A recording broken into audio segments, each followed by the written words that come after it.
Welcome to OPM Connect, the program that gives you an insight into government plans and programs. It's an interactive program, so we expect that our viewers on social media will be able to participate and ask questions. I'm Naomi Francis, the Press Secretary at the Office of the Prime Minister.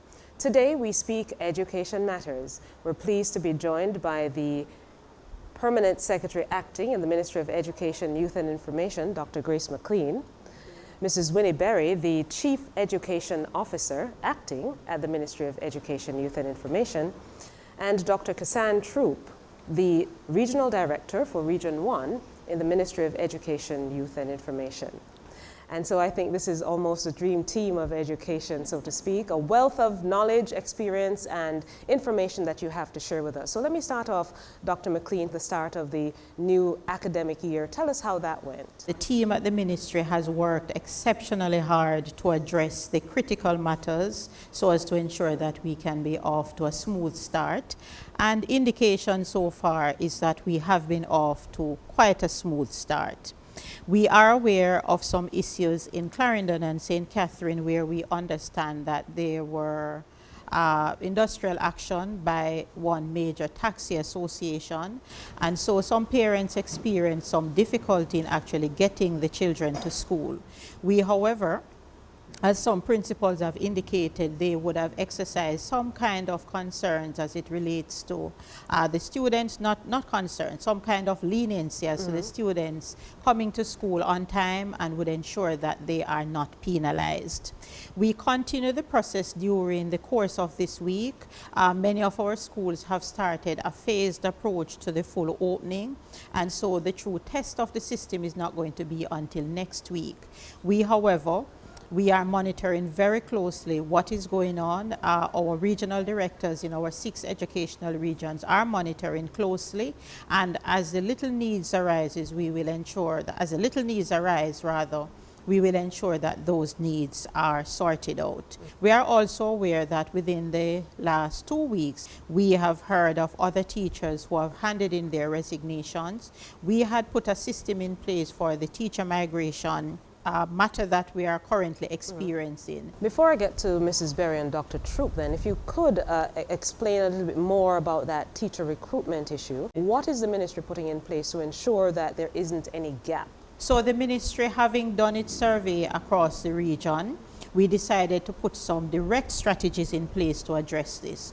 One strategy has to do with us engaging teachers who have retired from the service over the last 5 years or so, depending on the availability as well as the competence of the teachers. We have also engaged specifically our tertiary institutions where there are teachers who will go on practice teaching and who in some cases, through guided support, of course, can assist in terms of teaching some aspects of the curriculum, especially at the lower level.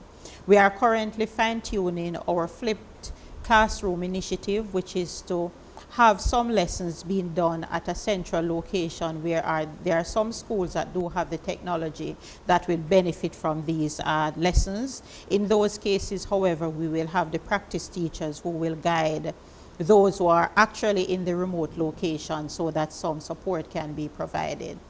We also had I think the number has increased, Mrs. Berry, to close to a little over 200 teachers who completed their training at 3 of our tertiary institutions, the Michael College, Church Teachers College, and Monique College. They actually started training in 2015 when the Ministry of Finance gave us a budget to commence the preparation of these teachers. And so that 200 plus teachers came in very handy. Mrs. Berry, speak to us concerning the level of funding that was allocated for the restart of the new school year and what the actual physical school plans needed. We have spent, I think, already close to over $300 million, I think, Dr. McLean, in treating with infrastructural issues, and they continue. Thank you so much. I know that the water issues primarily are on the eastern section of the island. So, for example, the western section wouldn't have it as acute, but is it an island-wide response from the ministry's standpoint? Right, and it has been. We had quite a bit of challenges in Region 2 as well, and they have responded.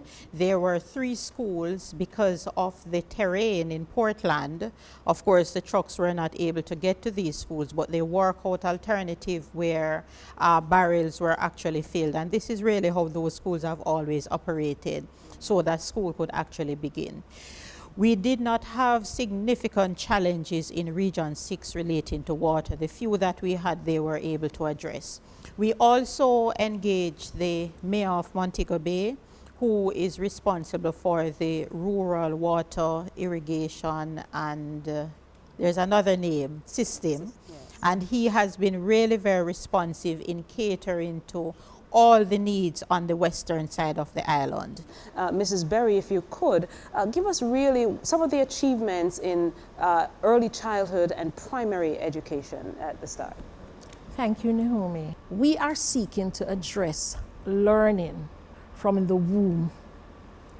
And so we are seeking to engage mothers who are pregnant to treat with issues that may present themselves to ensure that the child, when born, will be stable as we consider it.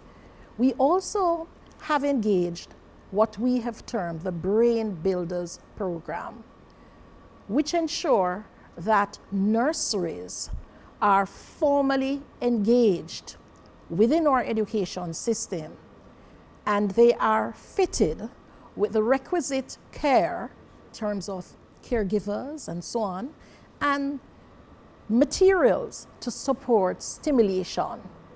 These are just some of the efforts being made to ensure that our children at the early stage have a great opportunity for achieving great outcomes. Dr. Berry, I have a question on Facebook, on the Prime Minister's Facebook page. Carlene Clark is asking, are there reading programs in the primary schools? Certainly, there are reading programs. As a matter of fact, the National Standards Curriculum is designed in such a way that grades 1 to 3, that segment of our education system at primary, that segment has a well-defined reading program. The National Standards Curriculum has well-defined objectives to treat with reading. In addition to that, presently we are collaborating with the Jamaica Library Services,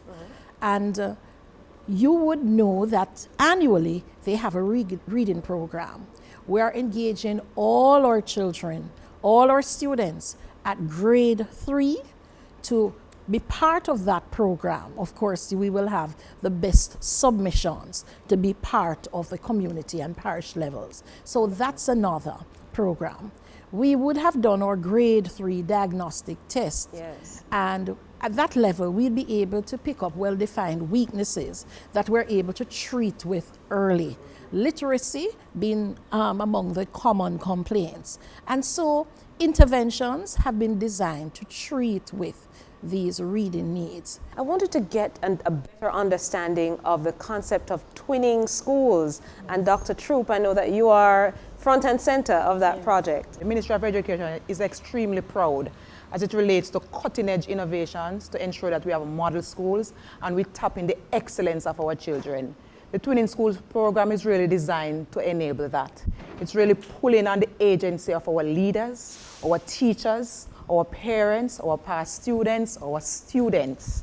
Because we recognize, Naomi, that the skill set and the passion, the collective will to transform this country resonate with all of us. Practically, we have 35 traditional high schools in Jamaica, an additional about 5 or so schools of excellence that we're going to be pulling on in the other phase of the program.